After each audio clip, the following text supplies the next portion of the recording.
other screen. Merle, we got, of course. Don Levy. Don Levy's coming to Torah study? Ding Yes, dong. Wow. as an observer, a student. As an observer.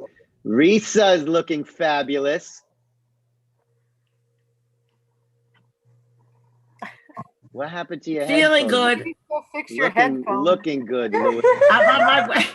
I have to make a phone call. I'm going to mute for a minute. All right, go make a phone call. So I'm sorry that we're bothering you for your phone. Go. Rabbi, you've been away WOL for a while. Where you been? You know what? I think that maybe, wait, Jody was here. Is Jody on the screen? Jody. Oh, she was here. Maybe, we can ask Jody, but I think maybe the clergy's embarrassed of me. So they only stick me in front of people when they have to, exactly. So well, I think that's why I can understand. Oh, Julian can. Look at that. This is fabulous. Love this crew. Well, this is, I feel like it's been so long that this is there's like some new faces, at least to me, on the crew. Some are the new regulars. I love it. We've got. It might also be some new university people, David. Oh my goodness, that is amazing and fabulous and wonderful. I see, Brad. I see you nodding your head.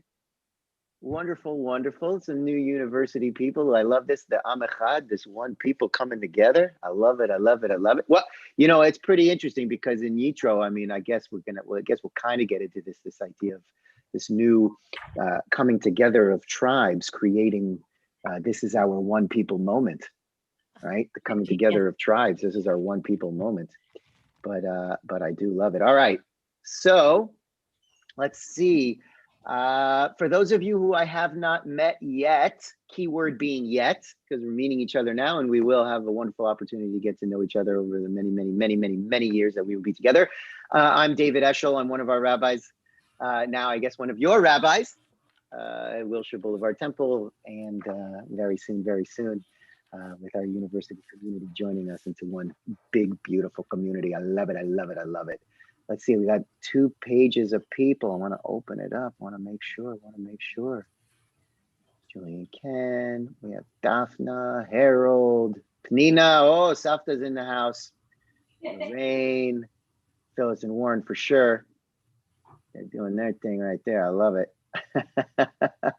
Risa, did you make your call? Yes, it was very important. Good. Jeff is in the house. Jeff, you're looking a little different. Is it the glasses maybe, or you're muted? First time for everything. Thank you, Rabbi. I know you love me dearly, so I take never an offense. That was my New Year's resolution that I failed already, which was that? To listen more and talk less. It just doesn't work. No. I think you do a fabulous job. And we got Miriam's in the house. Jody is, I think, working on challah, perhaps. I'm actually making a salad for lunch. The challah's already made. Challah and Nan. I made a pretzel challah this week. Oh, pretzel challah. Nan's in the house. Melanie's in the house. All right. So why don't we just, we're going to jump right in. We'll do a little blessing for study of Torah. We'll soak ourselves in Torah. La'asok b'divrei Torah. Baruch atah Adonai Eloheinu melech haolam. V'kidshanu b'mitzvotav v'tzivanu. La'asok b'divrei Torah. Amen v'amen. Pamayim. Amen. Chamsa aleinu. Selah. All right. We got some interesting things to talk about today. And if there's time at the end, I'm going to share something with you that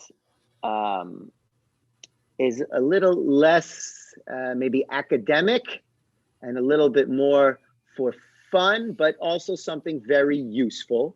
And it's something that I promised 20 years ago that I would share every time this Parsha came up. So for the young and old alike, you could put yourself in whatever category you would prefer. Young versus old and everything in between. But we'll get to that a little bit later. All right. What's going on this week in our Torah? Actually, you know what? Before we do that, what happened last week? Somebody just for everyone. Two sentences. What happened last week? What happened last week? 2 sentences on what happened last week. Jeff, go. Received the 10 Commandments. Last week. Last week. Oh, okay. I'm gonna pass on this one for now. You got me all Okay, pass. flustered, Rabbi. This is fascinating. I'm going to pass on this one for now. Let's hold on to that idea because that idea is very important. Plays very prominently into the bigger discussion. Risa, did you have your hand up? Yeah, we crossed the Red Sea and Miriam All right. sang her song. Yes. And we had Shabbat Shira, Yes. which was absolutely magnificent. Magnificent. Oh, yeah, you're talking about, yes, it was absolutely magnificent. Yes, it was. The service was magnificent. And we had a couple of crises in the wilderness. Okay, hook us up. Let's see. The golden calf already? No, Before. Not yet, but we did have a crisis. Yeah. The Amalekites. Yes. Okay. So here we are. We're in this portion. It's beautiful. You know, Shira Shiri. We got Shirat Hayam. We have the song of the sea, and we're free. Yes, everybody's excited. We're dancing. And we think that this is where the portion ends. People think that this is where the portion ends, but no, it does not end with all this joy and joyful Judaism. It does not end with joyful Judaism. Rather, it ends with fighting, destruction, war, the Amalekites, right? We're going to war. And, you know, Moses, when the Amalekites and the Israelites are fighting and all this fighting is going on, if Moses has his hands in the air, then the Israelites are winning. But when his hands start to drop, then the Amalekites start to win. So Moses got this rock and he's putting his hands up on the rock, trying it so hard to keep it. He's like, man, what is going on here? We just left Egypt, just crossed the Red Sea, the Sea of Reeds, and now we got all these things going on. And now the first thing that's happening, now we're jumping right into a fight. These people are trying to get rid of us. And then we have to blot out the name of Amalek. Blot out the name of Amalek. This is crazy. So we're going straight from this war, confusion, destruction, and we jump right into Yitro. Okay, now, who's in charge? The Israelites. It's Moses right now. It's Moses. Okay, we're just leaving. Get ready for this. We're just leaving this craziness, war, destruction. We have nothing to eat, nothing to drink. People are just, you know, in deep despair. And then we go into what happens next. Jeff, what did you say? One of the key things that happens here in Yitro, which we'll take a look at. I got the text here in front of me. I'm going to share my screen in just a bit. Go ahead, Jeff. I think the lesson of Yitro is that... Don't go with the lesson. Don't go with the lesson. Just repeat what you said. The Passover statement? Not the Passover statement. You said that we receive what? Oh, the 10 Commandments. The 10 Commandments. Mount Sinai, yeah. Of course. Great. Mount Sinai, 10 Commandments, but it's not the tablets yet. It's not the tablets yet, right? It's just the words. It's not the tablets yet. They have yet to be written down. It's just the words. This also plays out a very interesting. Okay. So when Jeff earlier, if you don't mind, I'll put you on the spot a little bit, Jeff. Sure. When he said, I'm going to pass on this one, because this is what's so very interesting. It's this idea that when we study text, right? When we study the text, we can't look at them each individually like in a vacuum. We have to look at what comes before, and we have to be ready to see what happens next, because it's a continuation of a story. These are not little like vignettes. It's not little vignettes that happen, little short stories that aren't necessarily connected, but it's all connected one with the other. So this is all right, here we go. Check it out. I'm going to share my screen, and we're going to read a little bit about this idea of Yitro. Here we go. And Sorry. Boom. All right.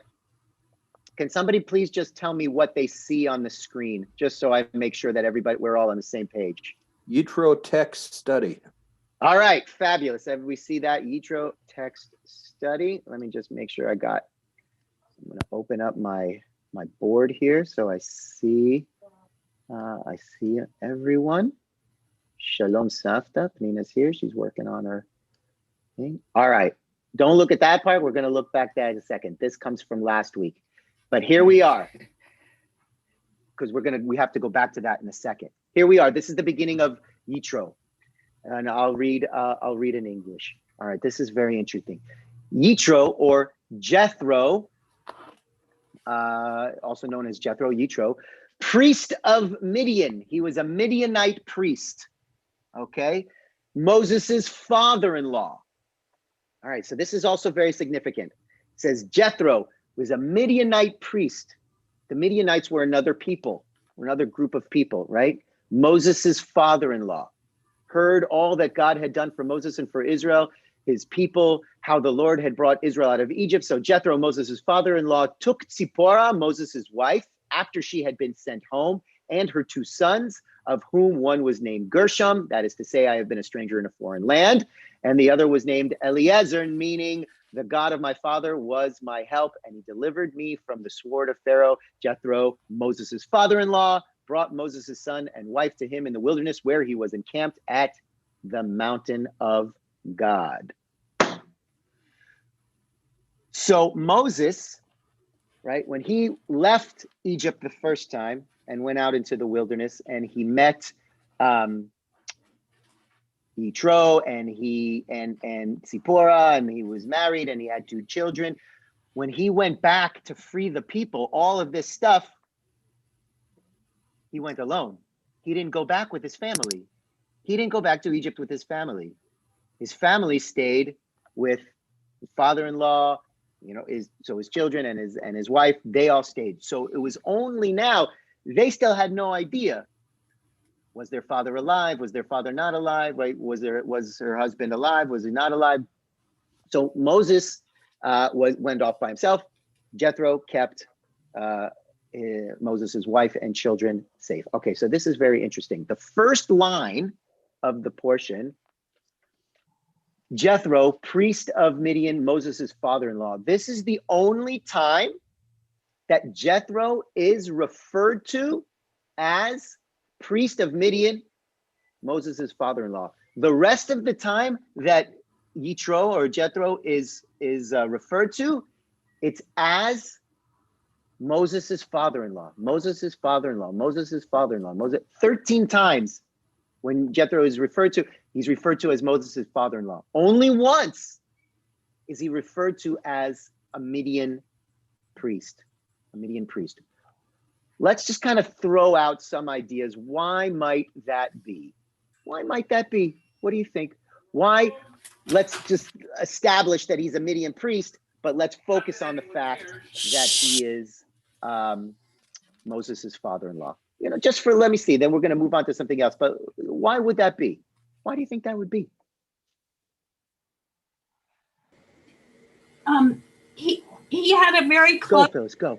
He had a very close relationship with Moses, so that relationship was more important. Okay. So that relationship was more important. The familial relationship, the connection that the two of them had, right? Because really, Yitro took Moses in when Moses was at his lowest and darkest place, right? Took him in and became, okay. So then why is it important to at least mention that Jethro was a Midian priest?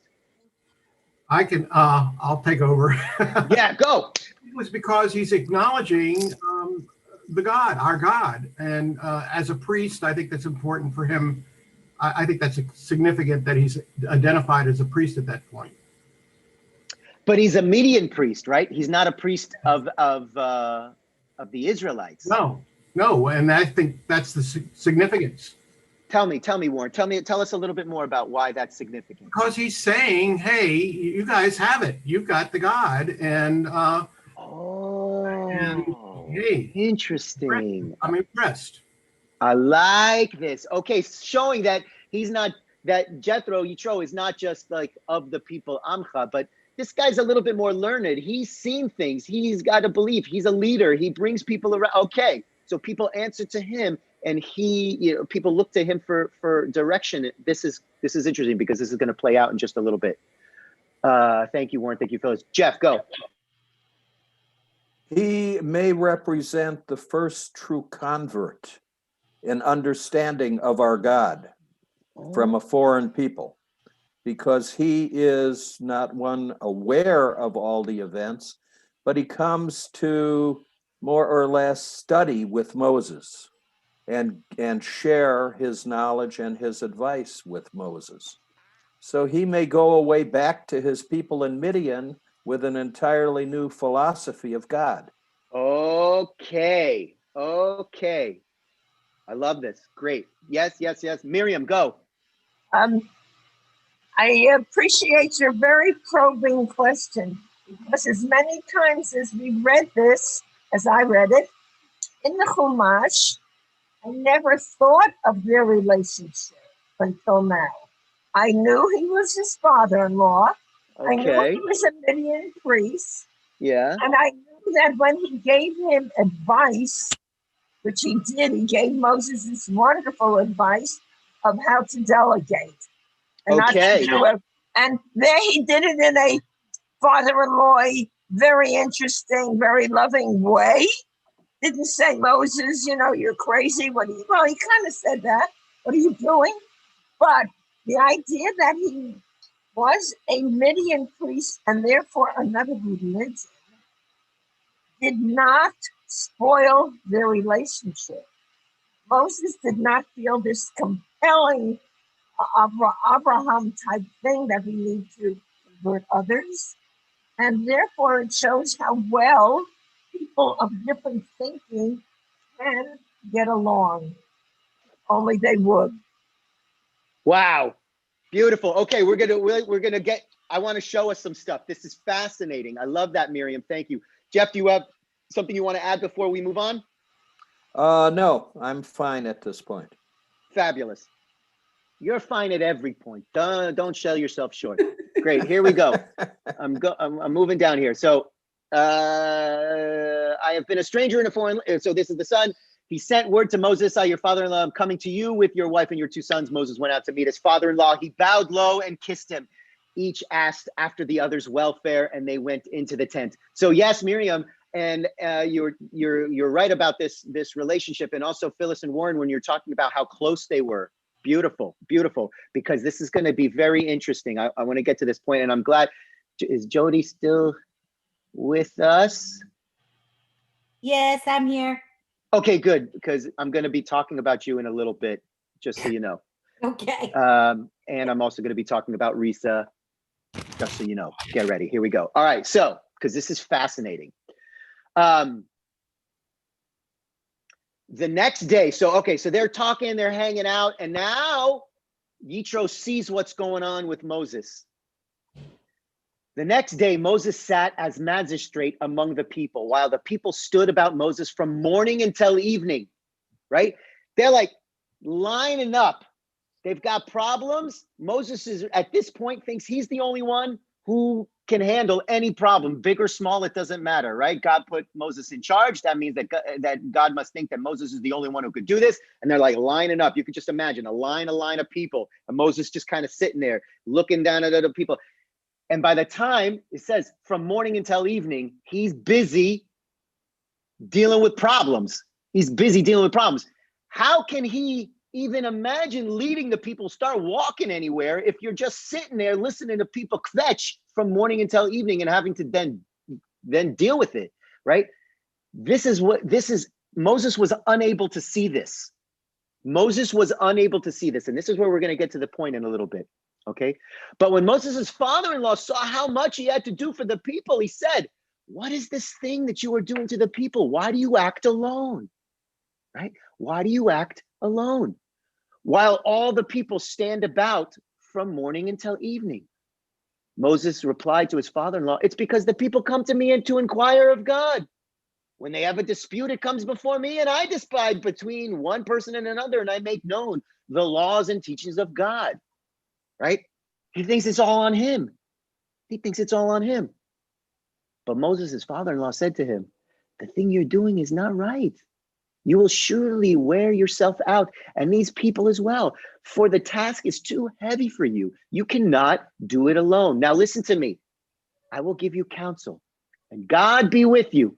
You represent the people before God. You bring the disputes before God and enjoin upon them the laws and the teachings and make known to them the ways that they are to go and the practices they are to follow. You shall also seek out from among all the people capable men who fear God, trustworthy men who spurn ill-gotten gain. Set these over them as chiefs of thousands, hundreds, fifties, and tens, and let them judge the people at all times. Have them bring every major dispute to you, but let them decide every minor dispute themselves. Make it easier for yourself by letting them share the burden with you. Let them share the burden with you. If you do this, and God so commands you, you will be able to bear up, and all these people will go home unwearied.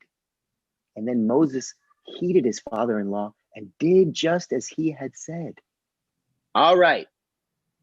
Let me stop a share for a little bit so we can all be on the screen and see this.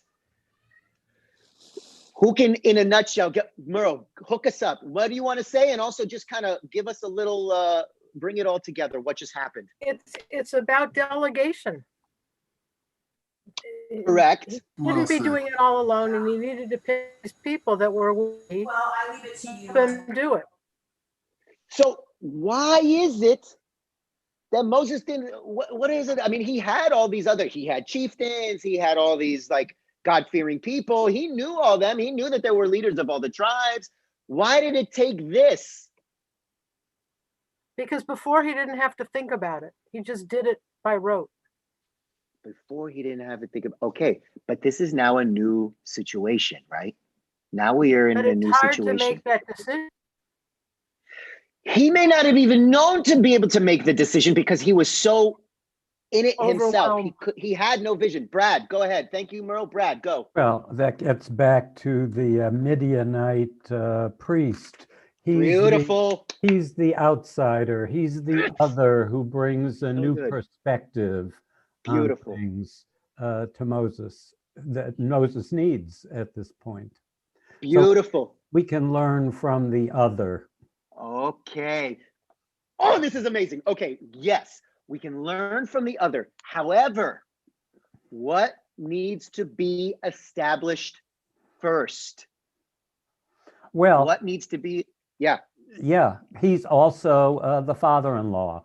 And Beautiful. That is repeated, as you said, numerous times here. So it's that authority, the family relationship that gives him the authority to say what he's saying. So Beautiful. It's both. You need both. Beautiful. Yes, that's exactly. So, yes, Jen. Thank you, Brad. Keep going, Jennifer. Go. Yeah, I love all Brad. these comments. And what I wondered is also because he trusts the advice because it's coming from his father-in-law, and this idea of the placement of the children with the father-in-law and within the family, and then the Israelites as another family, and the delegating of responsibility. If it had only been about responsibility and taking on too much or too little, and delegating, it didn't have to have been presented within the microcosm of a family. So there must be something more than just how to teach Moses to learn his limits and to delegate. Beautiful. Yeah. So we also have this idea, and it goes back to this idea. He's a Midian priest. He's not just some person running the mill person. This guy's he's got experience. He knows what's going on over here. It might be on a much smaller level, but he thinks that maybe this microcosm of a Midian group of people that he leads, he can use some of these same traits that it's regardless, right? Beautiful. Risa, and then we're going to keep going. You're muted, honey. Was this said in front of the people, or was it said privately? And did the people ever learn that the idea came from Yitro? Man, that's a really good. Okay, it seems to me that it's said privately and kind of privately. You know, first they go into their tent and they're talking. Then Yitro sees what's going on. He sees all these people, and maybe he's kind of like pulling them aside, right? It does not feel like declarative to me, like this big kind of thing. It doesn't. It feels like, come here, let's talk about. I want to talk about something with you, but I don't know. I don't know if Moses ever told everybody, well, you know, here, my father-in-law came up with this idea. Maybe like, because if it works, you know, great for us. If it doesn't, blame that guy. You know, he's a Midianite. He's not one of us. Right? That's a very interesting question, Risa. Why ask that question? What kind of sparked that? And what if he did, and what if he didn't, in your mind? If he did, it would show that the people understood the relationship between the two of them and understood who Jethro was. And if he didn't, that was not important to their accepting the idea for delegation. Beautiful. Thank you. I see Benjamin. Oh, sorry. Yes, thank you.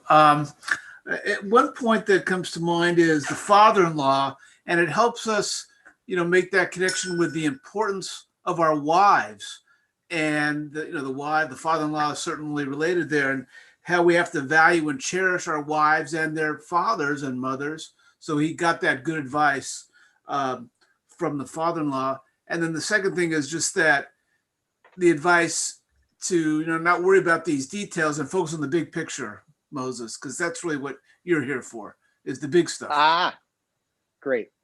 You know, so Jeff's shaking his head, but I want to share a little quick story, which is like, I relate this not necessarily with it. So my father-in-law taught me how to make the perfect steak, right? I'm a meat eater. He taught me how to make the perfect steak, and it never fails, right? He taught me how to make, but it's not just like, he's not just like that. First, he's from Omaha, Nebraska. Right? So Omaha, right? He, for years, was, he sold steak to high-end restaurants. Like he was in the meat business for 25 years. Like that was his job. And then after that, he actually became the executive director of the Reform Synagogue in Omaha, Nebraska. You could see the connection, right? But he sold steak, and he also was a chef. So he's a chef. He sold steak for a year, and he's my father-in-law, and he taught me, right? He's like, so Benjamin, I totally appreciate that. It's this appreciation of him, and he's, you know, he comes from something. He comes out. All right, before we go, we got Miriam, then Jeff, and then we got more to talk about. We got to get to this other stuff because I still got to talk about Jody and Risa. Just one quick thing. Yeah. You helped us right now. You helped me think about a third equation. It is not just what a person does. And it's not just somebody who tells him. And he's open to listen. Some people are resistant no matter what you say. They're resistant. 100%. Shows that, but it shows something else very important. Who is the person that should tell this woman that we're all observing, I mean, a theoretical, unrealistic woman, but she exists, the way she talks to her son is demeaning, very not good for him, puts him down in public, and therefore will surely not have a good relationship as soon as the boy is able to leave his mother and become an adult. She's writing her future because she doesn't respect her son. We all see that. We're watching. Who should tell her and how should she be told is almost as important as telling her. So there's a third equation. Thank you, Miriam. Go, Jeff. And then Jody, I know you wanted to share a thought, and then we're going to keep going. Go, Jeff. This is very early in the passage of the Torah vis-a-vis Moses to the people. Correct. And what that signifies for Moses is that he feels within himself that he's the only one that truly has the knowledge and the depth and the grasp of the laws. And here it's being pointed out that if he's truly a teacher, if he's truly passing on these codes, they can be understood by 70 judges or whoever he appoints. And the other element is that all wisdom in all the stories of the Torah is that God touches Moses, God through Moses touches Joshua. Yeah. Wisdom is passed vis-a-vis God through them, not just to them. Great. Moses has not passed wisdom to the people and is not confident enough. That's why he assumes the authority. And here he's told is you have to trust your teachings to the This is people and interesting. believe. So it's because he doesn't trust his own authority that he thinks he's the only one who can do it. Or you know, No, the I like knowledge takes time to be absorbed. Yeah. To feel And confident he's in not sure that these rabble are capable within himself. You know, it's never voiced, but obviously we are people. We consider our strength first. And here he couldn't release because he was not confident that anything he's taught at this point in the story has truly taken effect. Great. Thank you, Jeff. Jody. I love Risa's question. I really love it. And I think one of the things that makes Jethro a good leader in his own right is that he takes him into the tent and says, like, let me help you with your leadership. He mentors him. And he does it in a way that's private, that doesn't embarrass Moses. So not worrying about who gets the credit for the idea, more like, this is something that I can teach you because I've been a priest for a long time. And let's not forget, Moses is a brand new leader. He hasn't been a leader for a really long time of the people. Beautiful. And the thing that I know everybody loves, this happens to be my favorite Torah portion. And the thing that everybody loves about it is like, oh, Moses learns to delegate, but he also learns how to create a succession plan. And that is even more important, right? Because Moses isn't going to live forever. And the idea of investing leadership and teaching Moses how to mentor, and right, because he doesn't say like just give them the job and then wish them the best of luck. He says have them come back to you with real tough stuff that they can't handle on their own, which in and of itself he is inspiring in Moses how to be a mentor and how to create a succession plan, not just getting stuff off his to-do list. And that's what I love about this. Yeah. That sounds like an HR professional speaking. Well, okay, just hold that thought. Hold that thought, Benjamin. Okay, I see two hands, and then we're going to keep going. First, we're going to go Merle, then we're going to go Phyllis. Well, with what Jody said, Jethro's giving Moses the confidence to do what he needs to do that he was afraid to do before. Nice. And to not be afraid of the people and their bitching and moaning, basically. And yeah, it's like this first time where maybe he's not feeling really alone. Right. That's great. Thank you, Merle. The mentor part is important. You can't do it without a mentor. Beautiful. Phyllis, go. The court system had to be set up before the laws came down. Beautiful. Good. Okay, that's going to be I love it. That's going to be the next point. We're going to get there because this is great. We're going to get there. All right. So let's kind of just back up a little bit. It's talking about relationships. It's the building of trust and the looking for the mentors who have the professional experience, but also it's those personal relationships that you're building, right? Great. Okay, so now I'm going to be putting Jody a little bit on the spot, just a little. So just this, I guess a week ago, 2 weeks ago, is it now? 2 weeks ago, we had for the temple, our virtual retreat for the senior staff of the temple. When we're talking about, our present and our future in all aspects. How are we going to grow? How are we going to merge communities? How are we going to retain the members that we do have? What are we offering to them? What do we look like as a people? Who are we is our mission statement? What do we believe in? Right? All of these really big kind of meta ideas both sustain, nurture, and thrive as a growing Jewish community. And this is something that Jody has built upon for the last, God knows, 5-10 years of working with the synagogue. And when we go to these retreats, and let's say we break into different pods to focus on different issues of the temple, let's say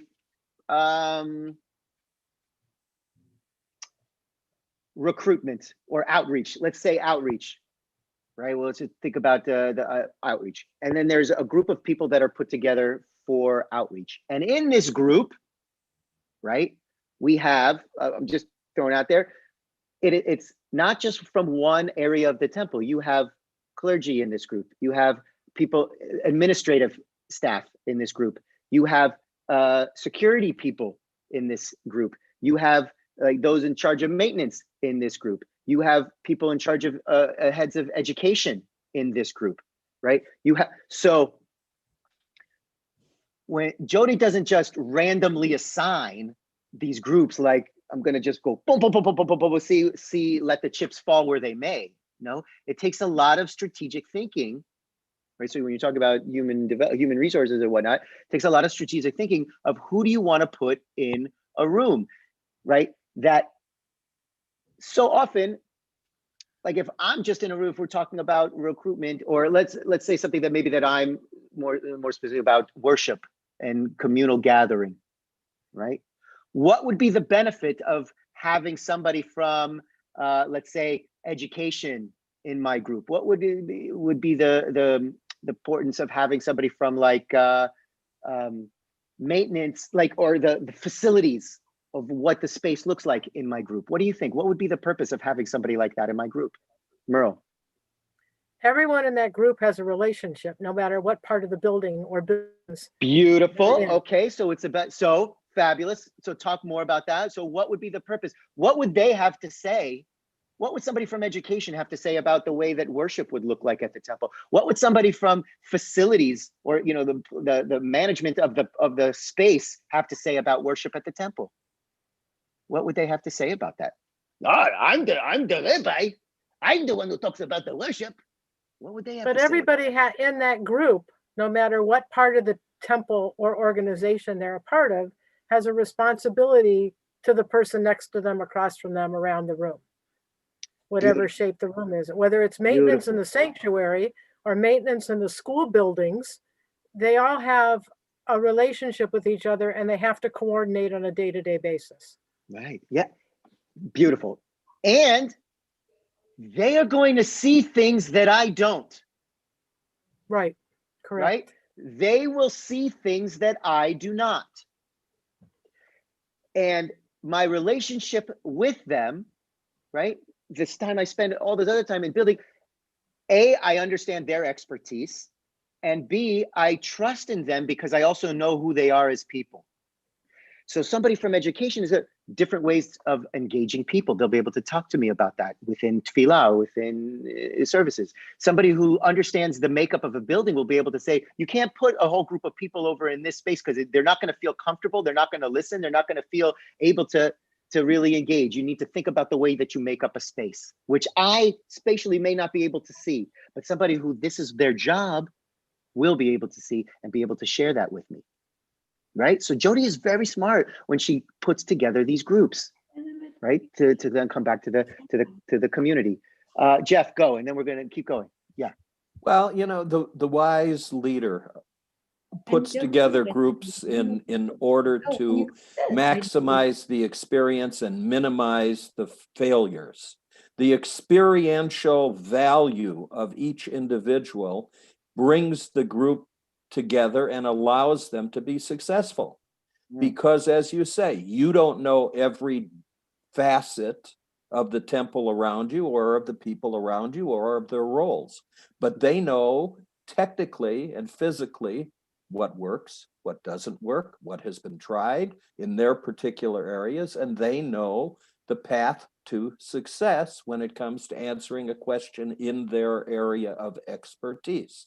So it's a communal brain. It's a hive brain, which allows a solution to be defined. Beautiful. So now here's my next question. How does this idea play out in the merger between communities into a new, something brand new, right? Where we have the beautiful university community and the beautiful Wilshire Boulevard Temple community becoming one community, right? It is a merge. So how does this idea, let's apply this idea of, you know, different perspectives and different vantage points to this. How does this idea help us in the merger? Merle. Those two communities, or even three, where Wilshire has two campuses and university is one, and all have different purposes. Those two or three communities have to discuss what they do and how they do it, so that the relationship can build to bring in the new community. Beautiful. So it's not even, yes. So it's not even like what they do and what we do and how we do it, but it's like, what can we learn from each other to then bring together to then create something even more special and more beautiful. Finding right? the commonality. Yeah. And Finding still fun, the commonality. but it's not a melting pot, right? We want it to be a beautiful tossed salad of all these different ideas helping each other out, right? It's not that one is taking over the other kind of thing, but it's how do we create something and share all this? But oh, say hello, Risa. Say hello. Bring her back on that screen, that beautiful person. Wouldn't it also be picking? I'm sorry. Go. Who's talking? Who's speaking? Go, Benjamin. Go. Picking the best of breed. You know, we got the best this, whatever it is. So when you're merging, you come up with a real superstar. Beautiful. Thank you, Brad. You want to take it all and make it work together. Go, Brad. Well, I'm thinking of all these business mergers which fail because of different corporate cultures coming together without even an awareness of the other culture. So the first step is just becoming aware that things are being done differently in different situations. Beautiful. Beautiful. And being open to them and learning like that there's no such thing as the way, our way, right? There are multiple ways and it's only going to make us stronger, make us better to learn and grow, right? And then go, Melanie, go.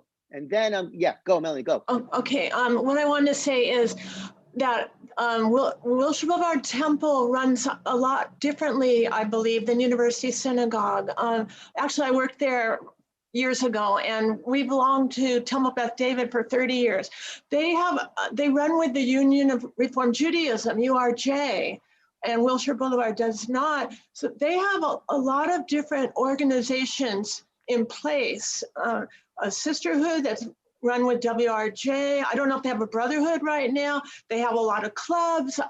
They have Sunday morning probably or Torah study. It's a different concept. So actually, I'm really excited because I like participating in those things. And I think it'll be really interesting to see how the two combine.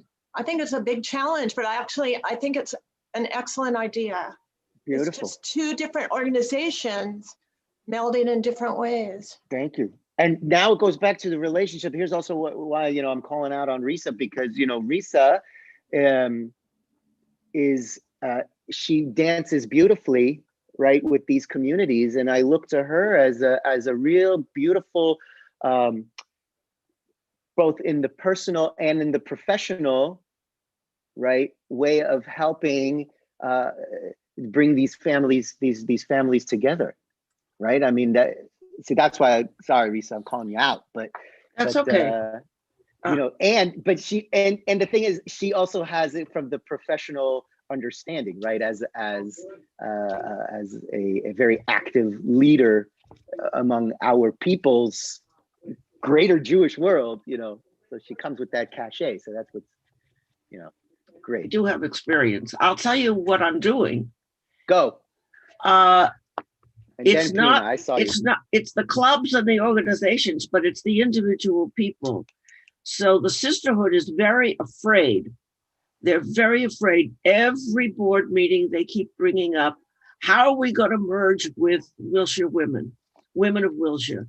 And I keep saying, you've got to attend some of the Wilshire programs that are going on right now so that you can meet the people. These are the people right here.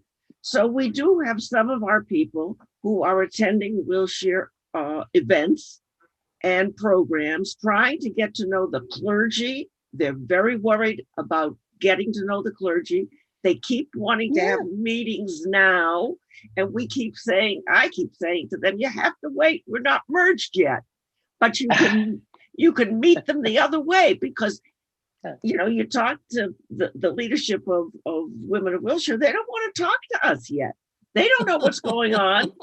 So what we're trying to do is to say that you will be able to maintain sisterhood as part of WRJ, and we will have another women's group, and we will do things together without losing, if you will, that identity. We're not going to ask every woman in Wilshire Boulevard to become members of WRJ. For those of you who don't know, it's Women of Reformed Judaism, and it's a huge organization, and it's part of URJ.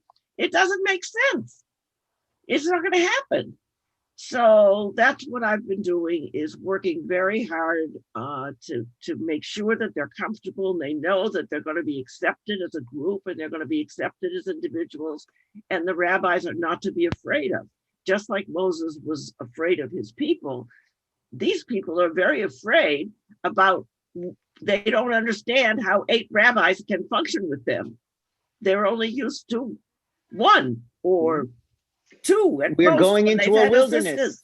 They're going into a wilderness. So they're worried about being absorbed into Wilshire and losing who they are as individual Jews within a community. I don't know what's going on at Wilshire. If they're preparing their people, your people, beautiful, for this merger, I don't know. So that comes back down to like what Brad was saying about this. Sorry, Penina, I'm going to get in with you in a sec. I got you. I see you. What Brad was saying about these cultures, right? And understanding how there are frameworks and how things work, and being open to looking at how other things work in order to like really put these beautiful puzzle pieces together, not just throw it to the wind and see what happens, right? Setting up a system and open communication within that system with people. Because then somebody also said earlier, like what this whole process is doing right now with Moses and Yitro is setting up a system of order, how to follow these orders, what's coming down the pike. It's not just, here's the rules and that's it. But they're setting up a system of how things get transmitted, how people get heard, how people feel heard, how people are engaged with, right? It's setting up a system. And this is I love this. I got to show you something. This is so cool. And I just kind of learned this. What did we say this mountain is called? What's the mountain? Somebody tell me the name of the mountain. Horeb. Okay, but Horeb. Mount Sinai. Sinai. Okay, Mount Sinai. We also refer to this region, right, as the Sinai wilderness or the Sinai desert, right? We refer to this like, or the Sinai Peninsula. I read this really cool thing. All right. You all know that letters and numbers are equated. No, letters and numbers are equated in Hebrew, right? Aleph is 1, Bet 2, Gimel 3, Dalet 4. Okay.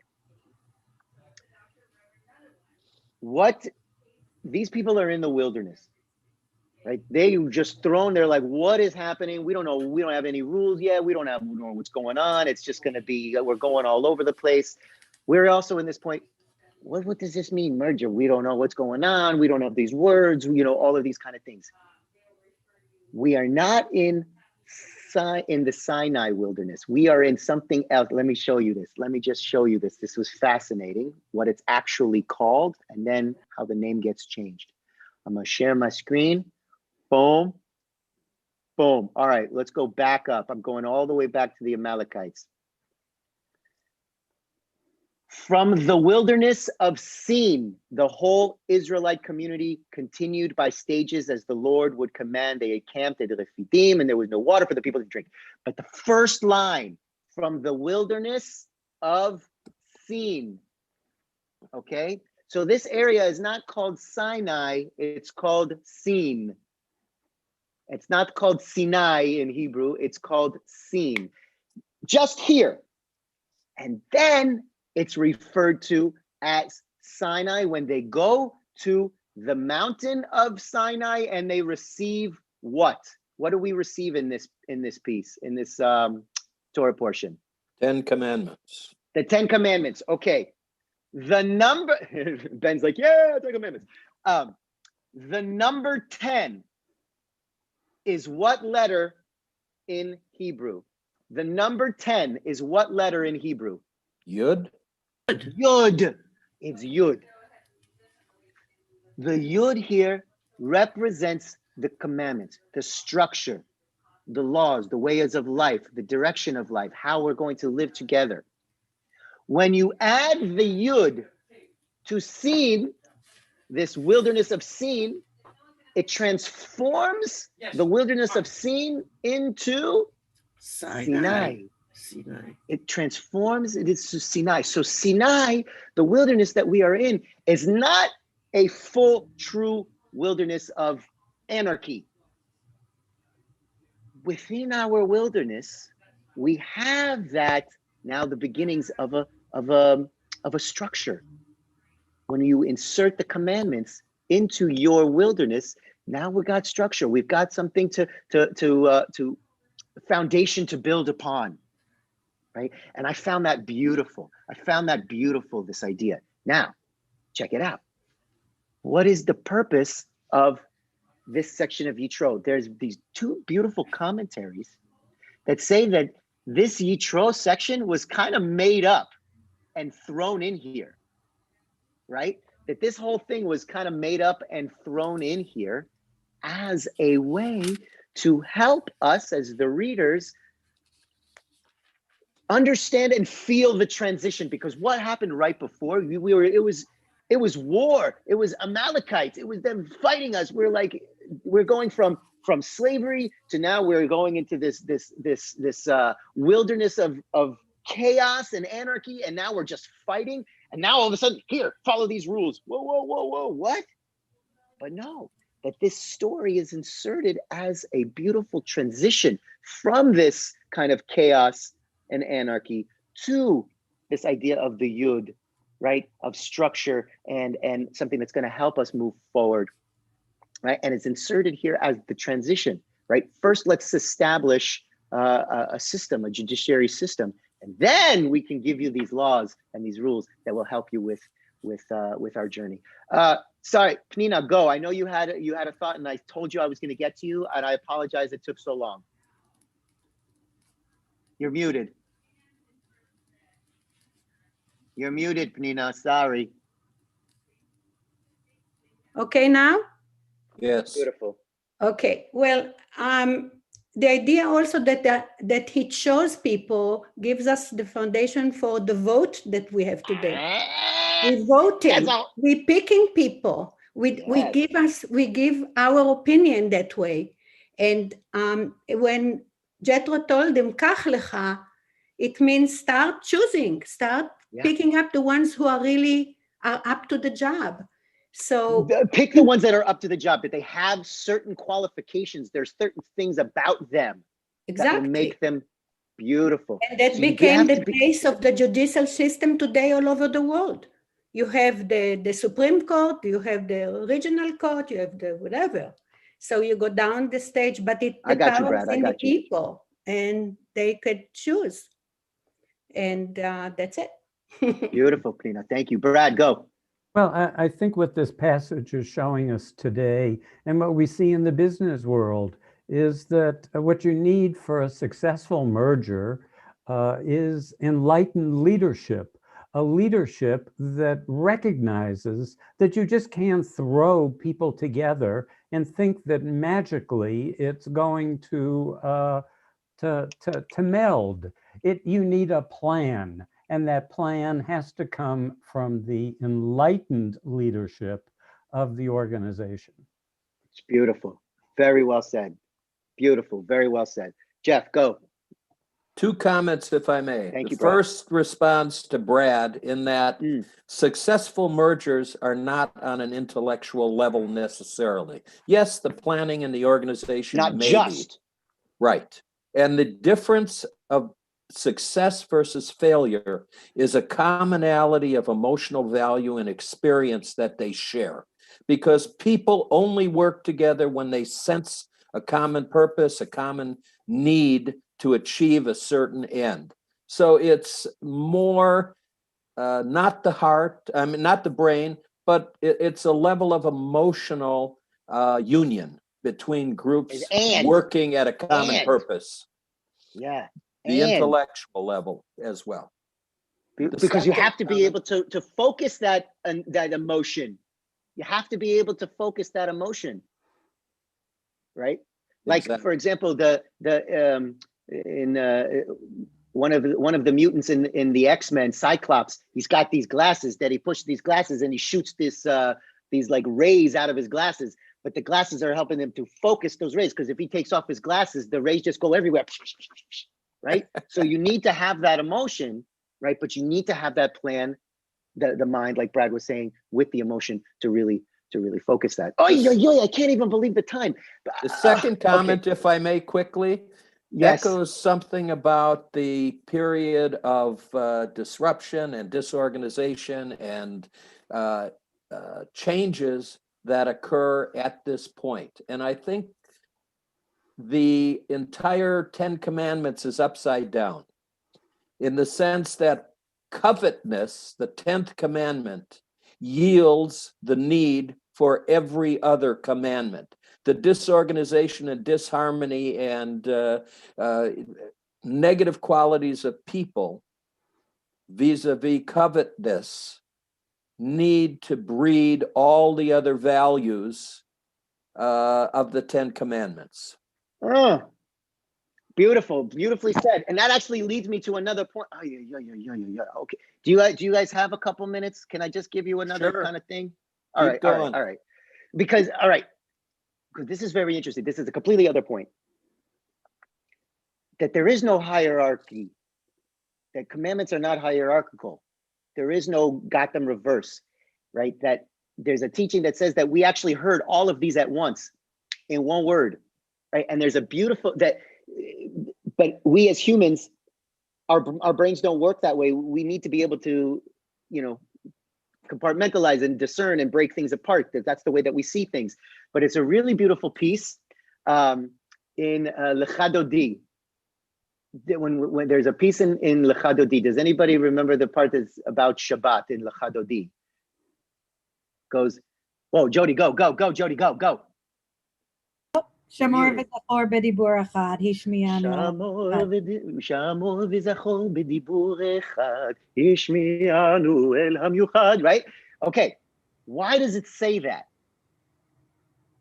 Does anybody know? So what's interesting is Shamor v'zachor b'dibur echad, meaning you will remember, you will keep Shamor, and Zachor, you will keep Shabbat, but you heard this in one voice. And that is a little hint that everything we heard about the commandments, we heard in one voice, all at once. Shamor v'zachor b'dibur echad. This is speaking specifically about Shabbat, but it's related to all the commandments, that it all happened in one voice. Now, specifically about Shamor v'zachor b'dibur echad, about the 10 commandments, let me just show, I'm going to share my screen again really quickly. And then, I appreciate you staying for 1 second, because I really always love showing this piece right here. All right, check it out.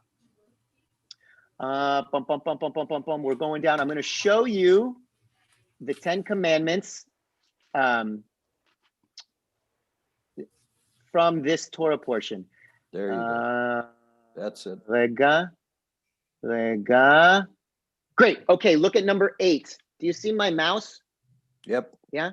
Okay, number 8. So right here it says, and in the Hebrew, Zachor et Yom HaShabbat likodsho, right? Zachor et Yom HaShabbat. Remember the Sabbath day and keep it holy. Okay.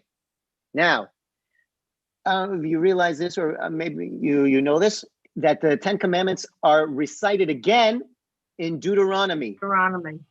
Right? The 10 Commandments are recited in Deuteronomy as well. Right. Now, here they are right here. I kind of jumped ahead in Deuteronomy. Here we go. Observe. Number Shamor. 12. Yeah, observe the Sabbath. Shamor. Shamor et Yom HaShabbat likodsho. So here's where we get in Lechadodi, Shamor v'zachor b'dibur achad.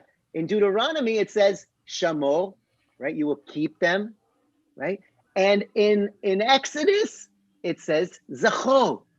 Remember. You will remember Shabbat.